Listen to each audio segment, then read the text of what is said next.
The state of Florida has become a bastion for American conservatism. Referred to by many as the new Texas, it is no wonder why so many conservatives from across the United States are moving to Florida. It's a naturally beautiful state with great weather and conservative leadership. Florida was the fastest growing state in 2022, with 750,000 people moving there just last year alone. This migration has been aided by right wing news outlets like Fox, the Daily Wire, and others that have helped build Florida's image. However, looking at the numbers and the state of the conservative movement as a whole, it's clear to me that this influx of conservatives to a single state is not beneficial to the future of the American right wing. Don't get me wrong, Florida is a great state and I completely understand why people would want to move there. But at the end of the day, I believe the mass migration to the Sunshine State will end up screwing over the GOP in future elections. Let me explain. The United States decides its president through the Electoral College and not a popular vote system. This is a good thing as it gives every state a voice, no matter the population. States with larger populations have more electoral votes, which makes sense, and the states with the most electoral votes heading into the 2024 election are California with 54, Texas with 40, Florida with 30, New York with 28, and Pennsylvania and Illinois rounding out with 19 each.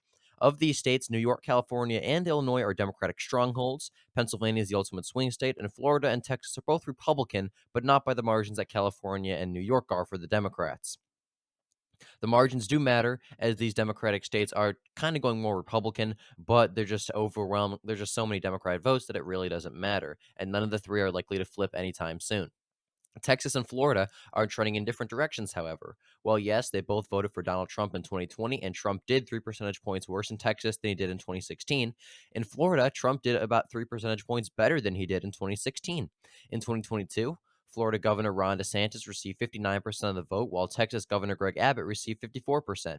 Keep in mind, DeSantis won with just 49.6% of the vote in 2018, while Greg Abbott got 55% in 2018. Texas is continually narrowing up while Florida zooms right. This presents a very scary future for the Republican Party. If Texas flips blue and joins New York and California as Democratic states, we will be effectively locked out of the power on the presidential level. Sure, we can win a Florida by Assad margins, but if we can't win other states, then we're playing to lose. Florida is a large state, but it only has 30 electoral votes compared to Texas's 50 and Texas's 40 and California's 54. I believe from a purely strategic standpoint, conservative media especially is dropping the ball here. Fox News, OAN, Daily Wire, etc., have basically become real estate agents for the state of Florida. Think about it. How many segments have these outlets done on how great Florida is, why people are moving there, or just putting DeSantis' policy wins in the spotlight? If they did this for other states, especially ones like Texas, Georgia, Arizona, it would solve a lot of electoral problems the Republican Party has. To prove my point, let's crunch some numbers. Take one third of the 750,000 people who moved to Florida just in 2022. That gives you 250,000 people who are more likely than not overwhelmingly conservative. If we distribute these 250,000 across other southern states, it would drastically change the results of major elections. If just 20,000 of these 250,000 moved to Arizona instead of Florida, Kerry Lake would be governor right now. If just 10,000 of those 250,000 moved to Nevada, Adam Laxalt would be senator right now. If about 100,000 of those 250,000 moved to Georgia, then Herschel Walker would be senator right now. And these numbers are the bare minimum. There's still roughly 120,000 people we haven't distributed yet. Now, yes, I know not everyone moves for political reasons. Some move for family, better weather, or jobs. But the states I listed have very similar weather to Florida, have growing job markets, and similar costs of living.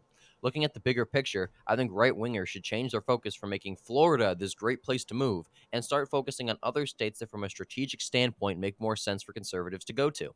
Hundreds of thousands of conservatives were willing to move anywhere, but instead of playing it smart and promoting multiple different states that were both great places to move, as well as strategically important, we all settled on making Florida the one and only focus. This has led to many Republicans being compacted into one state instead of spreading out evenly and securing an entire region.